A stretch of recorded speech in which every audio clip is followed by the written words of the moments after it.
অনেকেই আছেন যারা কোরআনে কারীম এর তেলাওয়াত চালু করে দিয়ে বাসা বাড়িতে অন্যান্য কাজকাম করেন, আছে না এরকম?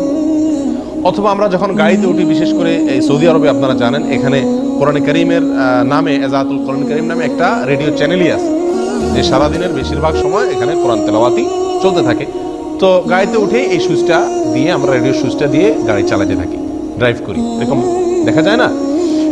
অনেকে আছেন যে ক্যাসেট চালাই দিয়া বাসায় অন্যান্য কাজকাম করেন। এখন কথা হলো যে এটা জায়েজ আছে কিনা। আমি অন্য কাজকাম করলাম আর এদিকে কি করলাম, তেলাওয়াত চালু করে রাখলাম, এটা জায়েজ আছে কিনা? এর উত্তরে ওলামায়ে কেরামের ফতোয়া হলো যে এটাতে কোনো অসুবিধা নেই, এটাতে কোনো সমস্যা নেই, শর্ত সাপেক্ষে। শর্ত হলো, আপনি যদি কোরআনে কারীম চালু করে দিয়ে, কোরআনে কারীম চালু করে দিয়ে এমন কোনো কাজ করেন যেই কাজ করতে গেলে কোরআনে কারীমের শ্রবণে বা ওইদিকে মনোযোগ দেওয়াতে, ধ্যান দেওয়াতে কোনো অসুবিধা না হয়, সেরকম কাজ করতে করতে আপনি কোরআন তেলাওয়াত চালায় দিয়ে কাজ করতে পারবেন। আর যদি এমন কোনো কাজ হয় যেই কাজ এত গভীর মনোযোগ দিয়ে করতে হয় যে আপনি কোরআনের দিকে কোনো মনোযোগ দেওয়া সম্ভব হয় না, বরং কথাবার্তা বলতে হয় এবং কোরআনে কারীম এর অসম্মান হয়, এমন কোনো কাজ করতে হয়, হই হট্টগোল করতে হয়, শোর করতে হয়, আওয়াজ করতে হয়, মনোযোগ থাকে না, তাহলে সেরকম কোনো কাজ করা অবস্থায় কোরআন তেলাওয়াত চালিয়ে রাখা জায়েজ নাই। কথা বুঝতে পারছি? আল্লাহ সুবহানাহু ওয়া তাআলা কোরআনে কারীমের ভিতরে ইরশাদ করেছেন, ওয়া ইযা কুরিআল কুরআনু ফাসতামিউ লাহু ওয়া আনসিতু লাআল্লাকুম তুরহামুন। অর্থাৎ যখন কোরআন তেলাওয়াত করা হবে তখন তোমরা মনোযোগ সহকারে সেটাকে শুনবে। কি সহকারে শুনতে হবে? ফাসতামিউ। আল্লাহ বলেন নাই ফাসমাউ। ফাসমাউ এবং ফাসতামিউ, আরবিতে এই দুটি শব্দের পার্থক্য হলো, ফাসমাউ মানে শোনো, সাধারণভাবে শোনা, অন্যদিকে মনে আছে এটাও শুনলাম, এটা হলো শোনা, সাধারণ শোনা। আর ফাসতামিউ মানে হলো মনোযোগ সহকারে, পূর্ণ মনোযোগ দিয়ে ভালো করে শোনা। আল্লাহ সুবহানাহু ওয়া তাআলা বলেন, কোরআন যখন তেলাওয়াত করা হয়, পাঠ করা হয়, ফাসতামিউ লাহু, তখন সেই পাঠকে মনোযোগ সহকারে শুনবে। ওয়া আনসিতু, শুধু শুনলেই হবে না, চুপ থাকতে হবে, শুনতে হবে এবং কি থাকতে হবে, চুপ থাকতে হবে।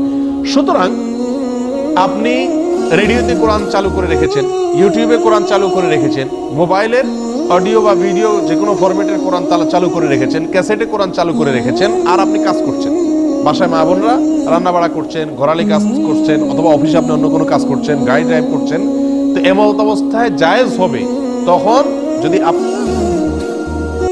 আপনার সেই কাজটি এমন হয় যেই কাজটির ফলে কোরআন শুনতে ব্যাঘাত না হয়। আছে না এরকম সহজ কাজ? ঘর ঝাড়ু দিচ্ছেন, কোরআন তেলাওয়াত শুনছেন, তাতে কোনো অসুবিধা নাই। অথবা কমের পক্ষে এতটুকু হতে হবে যে ওই তেলাওয়াতের অসম্মান হয় এরকম কোনো কাজ আপনি করছেন না, যেমন কথাবার্তা বলছেন না, অনর্থক কোনো কাজ করছেন না, গুনাহের কোনো কাজ করছেন না, হ্যাঁ, অযথা কোনো কাজে লিপ্ত নাই আপনি, এরকম অবস্থা আপনি কোরআন তেলাওয়াত চালায় রাখলে কোনো অসুবিধা নাই। আপনি তেলাওয়াত চালু করে দিয়ে কথাবার্তা বলতেছেন, এরকম হয় না অনেক সময়? গাড়িতে অনেক লোককে দেখা যায় যে স্টার্ট করছেন, তেলাওয়াত চলতেছে, অথবা বাসা বাড়িতে তেলাওয়াত চলতেছে, অথবা মোবাইলের তেলাওয়াত চলতেছে, এদিকে তারা নিজেরা কি করতেছেন, বিভিন্ন দুনিয়াবি কথাবার্তা বলা বলি করতেছেন। এটা নিষেধ, এটা জায়েজ নাই। আল্লাহ সুবহানাহু ওয়া তাআলা কোরআনে কারীমের ভিতরে মক্কার কাফেরদের একটি অবস্থা বর্ণনা করতে গিয়ে বলেন, কাফেররা وقال الذين كفروا لا تسمعوا لهذا القرآن والغوا فيه لعلكم تغلبون। যারা কাফের, মক্কার মুশরিক যারা ছিল, কুরাইশের মুশরিক যারা ছিল, তারা একে অন্যকে বলতো, তাদের লোকদেরকে বলতো, অনুসারীদেরকে বলতো, লা তাসমাউ লিহাদাল কুরআন, তোমরা এই কোরআন শুনবা না, তোমরা এই কোরআন শুনবা না। ওয়াল গাউ ফীহি, আর যখন এই কোরআন তেলাওয়াত করবে কেউ, তখন তোমরা কি করবে? ডিস্টার্ব করবে। ওই তেলাওয়াতে কি করবে? ডিস্টার্ব করবে, বিঘ্ন সৃষ্টি করবে, অযথা কাজ করবে, অনর্থক কাজ করবে, হই হট্টগোল করবে। এটা কাফেররা একে অন্যকে নির্দেশ করত।